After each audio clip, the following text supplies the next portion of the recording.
This is something that we should be negotiating in terms of what the lease rate is. I understand that for one of the carriers there is a 4% increase annually, and for the other there's a 3% increase. But again, I think given the valuation of where they sit, that we should certainly look into that. Would be your preference to vote to table or just to go ahead right now with that proviso? No, I think we go ahead with that proviso, or... I'm sorry, again. That's fine. I feel really somewhat embarrassed because it's our property and I'm just now stating this. I don't want to be viewed as any tit-for-tat item. It's just that the auditor has been questioning the fact that they've been operating without these renewal leases. I was surprised, I believe it was just yesterday, that Sprint leases were signed. I do not know about Verizon.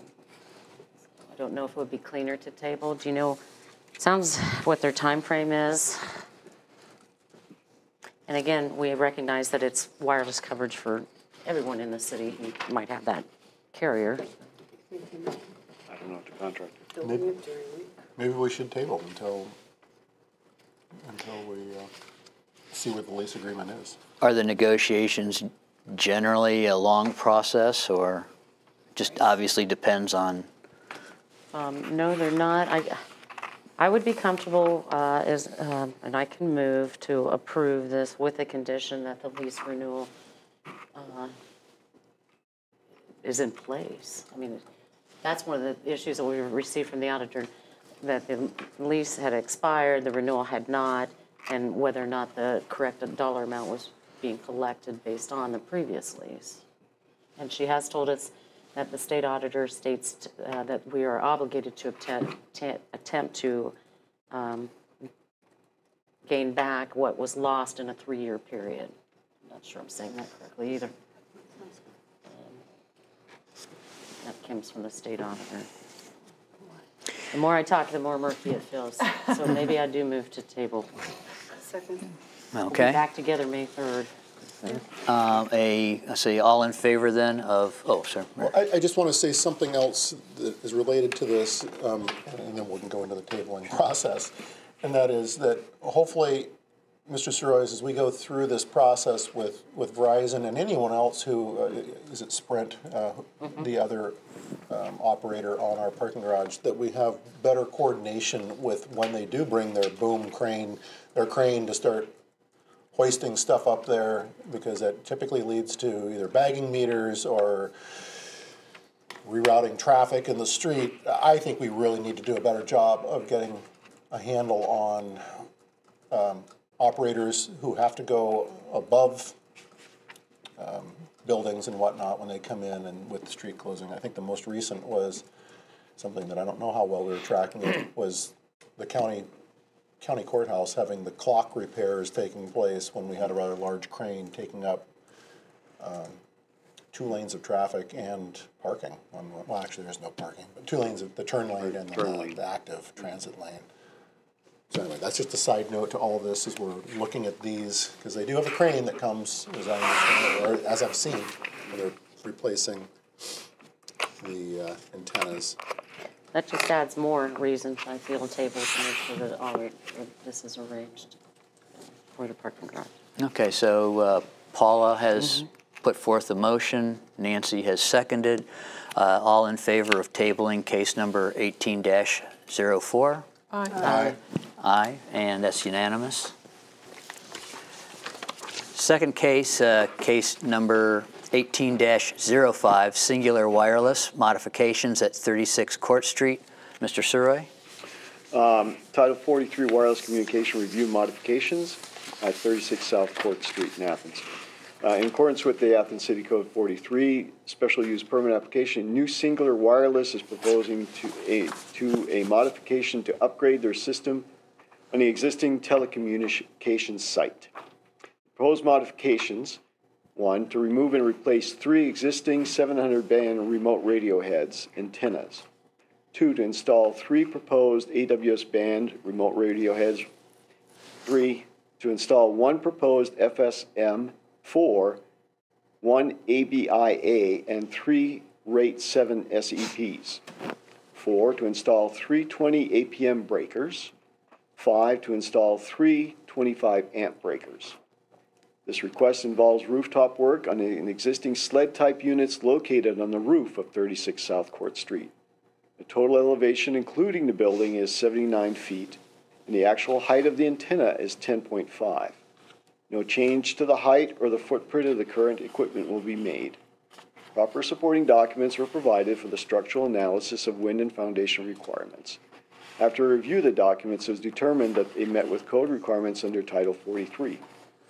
The applicant, New Singular Wireless, care of Jacobs Telecommunications, 635 Grant Street, 7th floor, 7A, and Pittsburgh, PA. Property owner is 36 South Court Investors, LLC. Tower owner is New Singular Wireless, AT&T. Site location and the parcel, this is the county parcel number, is A as in Alpha, 0270-8000-6400, which is again 36 South Court Street. Project description is a modification. The zoning is B2D. The estimated value of the improvement is $15,000. Thank you, Mr. Suroy. Are there any questions, observations from the commission? Again, this is another one of those that references Ohio University, but is not. We believe that it must be in the industry standard to say who they feel the population is serving, because we actually even sent it to Ohio University. I see that it says 36 South Court Investors. What building is it? Well, again, it's 36 South Court. I got it here.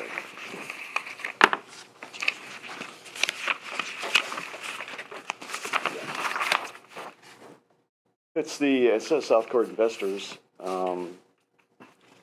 It's the one right across from, what's this? It's right across from the old Woolworths, Woolworths. Paula. I believe it might be the building where Burger King? CVS is. Yeah, I or was the I just- forget the name I of the. said Burger King, but Where Yeah, Wegmans forget the was. name of the company, but was that the Phoenix? Wasn't that the one we called that I arose think it's from the actually where ashes? the one company has a rental office. I forget the name of the company. Look at that valuation. 2.8 million, $3 million. That was, It has to be that building. Yeah. Because it's so high. It's so got that high, big yeah. setback. It'd be the office next to College Bookstore, right? no, it's further, it's past Further Brennan's. back?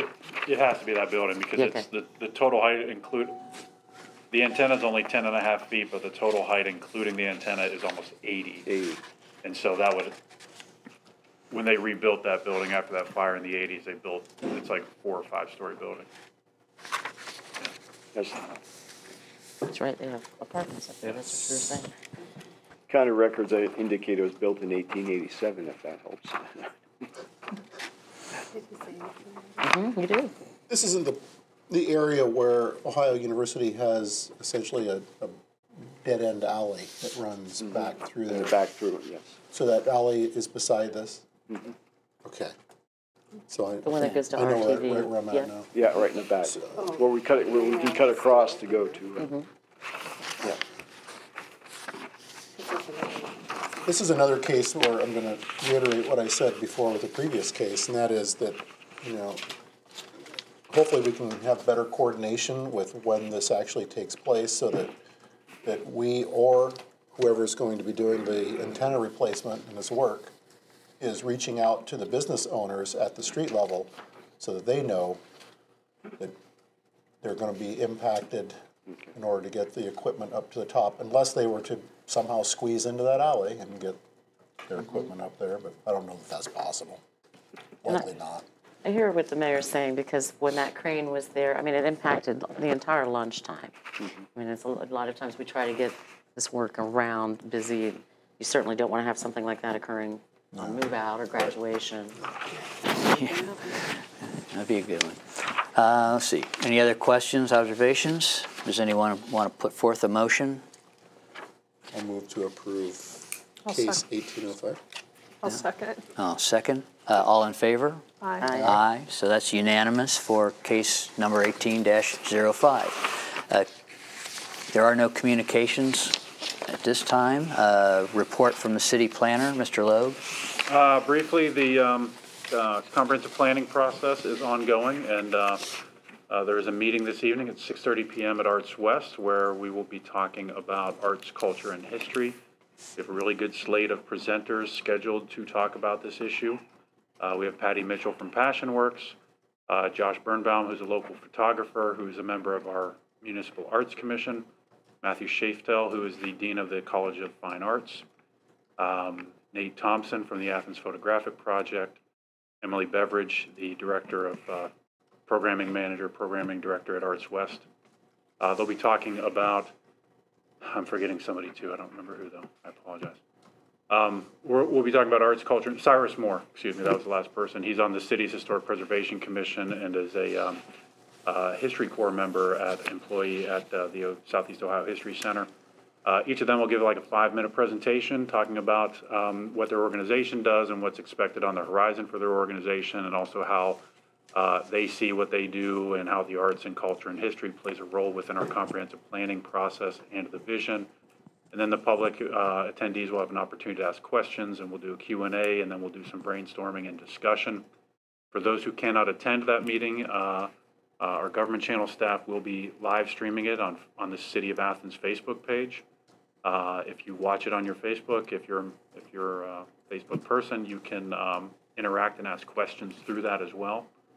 And then we have a second meeting scheduled for next Thursday, which will be covering energy, environment, and sustainability.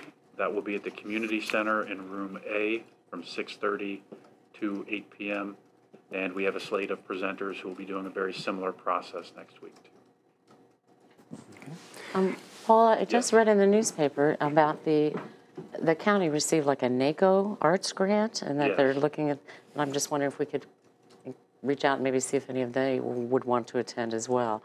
It seemed to have They've been on the invite list for Okay. all these. In fact, all those people are on the invite list. I would like to think that some of them will be attending, but I've been in coordination with Jesse Powers, the county planner, and Leslie and Paige as well, and Chris Schmiel, Commissioner Schmiel, about what they're doing and how we can be partners on that. Great. I believe Patty Mitchell's a member of that too, and she will be here this evening. Excellent. Should be a really fun night. I know there's a lot of things on the, a lot of things going on in Athens this evening, so there's a lot of competing events, and nothing we can, that's not a bad thing, I suppose. Thank you. Are there any other questions or comments for Mr. Loeb?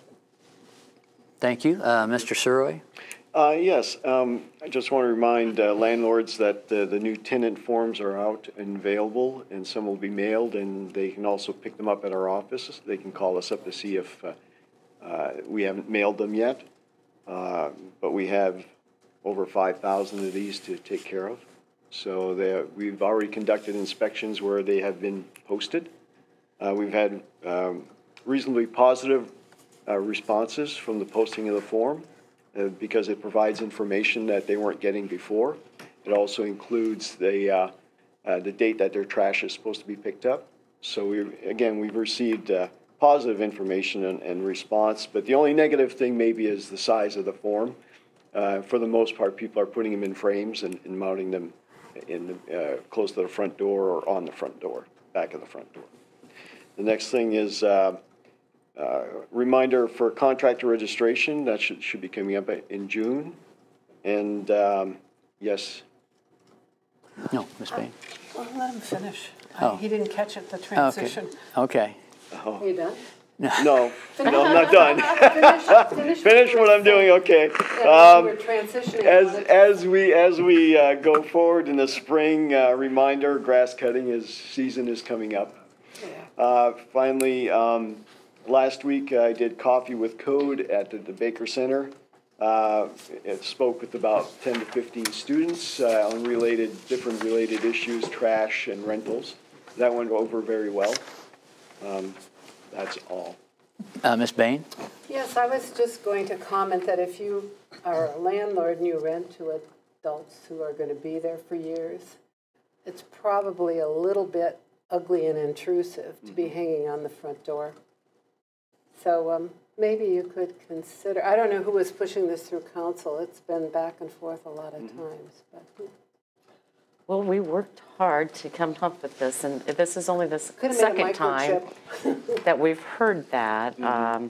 But we've also heard, go ahead, Rick, if you want to talk We've about. heard positive, and it's not, For adults or for the students? doesn't make any difference. A rental's a rental. No, I know, but it is, And- if and- they're and- renting a and place. To be honest with you, I'm not gonna go down the path of that separation. I mean, we're renting and they have to follow the same requirements, whether they're family or student rental.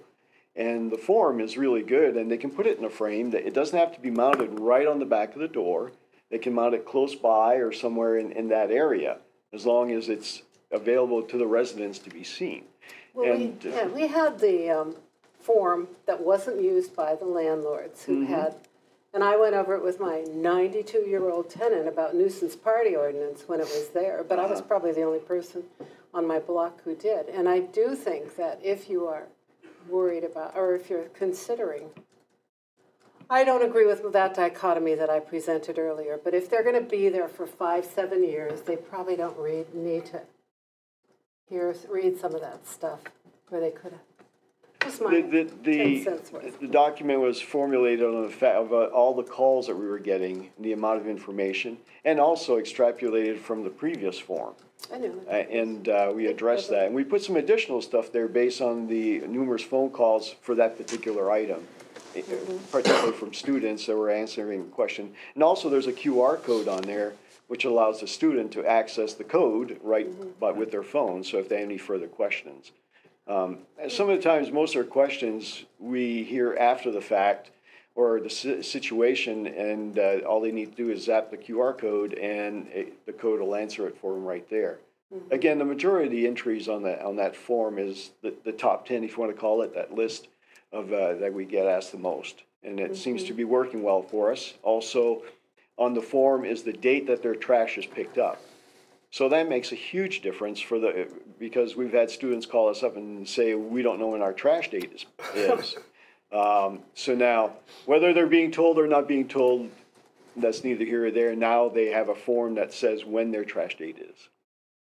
And so you're going to assess if it's working well, if they say it's okay, right? Yes, ma'am. So if you don't have any more calls, it'll be fabulous, right? No more nuisance calls? That's correct. Okay. I might ask you in a year how many you've got. 'Cause That's I fine. think it's a blight. That's fine. Okay. Are there any other questions or comments to Mr. Suroy? Okay, thank you very much. There are no members in our live audience to address the commission. Announcements or other business? I have a Mayor? couple announcements. This Sunday, April 22nd, is Athens Beautification Day. We'll have a large portion of the student body who comes out and helps us. There will be multiple programs starting at 9 o'clock in the morning. Someone can come out and help in the morning, they can come out and help in the afternoon, or they can come out for the entire event. So keep that on people's radar. I believe that's taking place at the College Green is where things kick off. The other thing is the April 23rd through April 27th is Athens cleanup. So people can, during their trash pickup, they can put out as many bags of trash as they choose to. If you're going to bring out large items, though, there is a charge for large items, and that charge is $25. And then for additional items, I think it's $4.50 more for any other thing. Large items being things like mattresses or a sofa or a lazy boy recliner or whatever. So that's coming at us. I also want to point out that between 7:30 a.m. and 7 p.m., there's dumpsters that will be down at the service garage out on West State Street, to where you can dump things off there as well. Not household hazardous waste though. This isn't that program.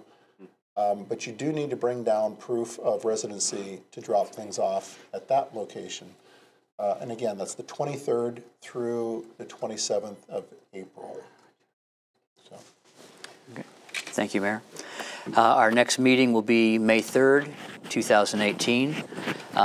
With the business of the Athens City Planning Commission completed, this meeting is adjourned.